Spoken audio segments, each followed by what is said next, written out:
നടക്കുന്നത് വൻ തട്ടിപ്പ്. പറ്റിക്കപ്പെടാതിരിക്കാൻ ഇക്കാര്യങ്ങൾ ശ്രദ്ധിക്കൂ. പെട്രോൾ പമ്പിൽ തട്ടിപ്പുകൾ ഒരു പുതിയ കാര്യമല്ല. എന്നാൽ ഇതാ നിങ്ങൾക്ക് എങ്ങനെയാണ് വഞ്ചിക്കപ്പെടുന്നത് എന്ന് അറിയാൻ ചില വഴികൾ. Round figure. പലപ്പോഴും നിങ്ങൾ പമ്പുകളിലെത്തി 200, 500, 1000 രൂപ തുടങ്ങിയ റൗണ്ട് ഫിഗറിലായിരിക്കും പെട്രോൾ അടിക്കുക. എന്നാൽ ഈ നിരക്കിനനുസരിച്ച് മെഷീനിൽ പെട്രോൾ സെറ്റ് ചെയ്ത് വെച്ചിട്ടുണ്ടാകാം.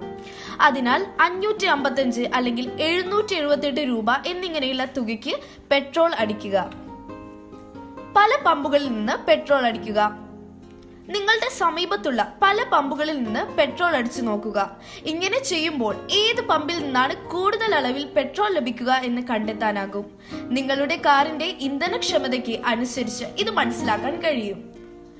സിസ്റ്റം റീസെറ്റ് ചെയ്തുവെന്ന് ഉറപ്പാക്കുക. പെട്രോൾ അടിച്ചു തുടങ്ങുന്നതിന് മുമ്പ് സിസ്റ്റം റീസെറ്റ് ചെയ്തുവെന്ന് ഉറപ്പാക്കുക. കൂടാതെ വാഹനത്തിനുള്ളിൽ മറ്റ് കാര്യങ്ങൾ ശ്രദ്ധിച്ചിരിക്കാതെ മെഷീനിലും ജീവനക്കാരിലും ശ്രദ്ധയുണ്ടാകുന്നത് നല്ലതാണ്. ജീവനക്കാരുടെ തട്ടിപ്പ്. ഒരു ജീവനക്കാരൻ പെട്രോൾ അടിക്കുമ്പോൾ മറ്റൊരാൾ മറ്റെന്തെങ്കിലും കാര്യങ്ങളെക്കുറിച്ച് സംസാരിച്ച് നിങ്ങളുടെ ശ്രദ്ധ തിരിക്കാൻ സാധ്യതയുണ്ട്. പണമടയ്ക്കൽ രീതിയെക്കുറിച്ചോ മറ്റു കാര്യങ്ങളെക്കുറിച്ചോ ആവാം ചിലപ്പോൾ നിങ്ങളോട് സംസാരിക്കുക. ഇത് തികച്ചും സാധാരണമായ ഒരു തട്ടിപ്പ് രീതിയാണ്. അതിനാൽ കരുതലോടെ ഇരിക്കുക. വാഹനം മെഷീനിൽ നിന്ന് അകറ്റി നിർത്തുക. നിങ്ങളുടെ വാഹനം പെട്രോൾ പമ്പിലെ മെഷീനിൽ നിന്ന് അകറ്റി നിർത്തുക.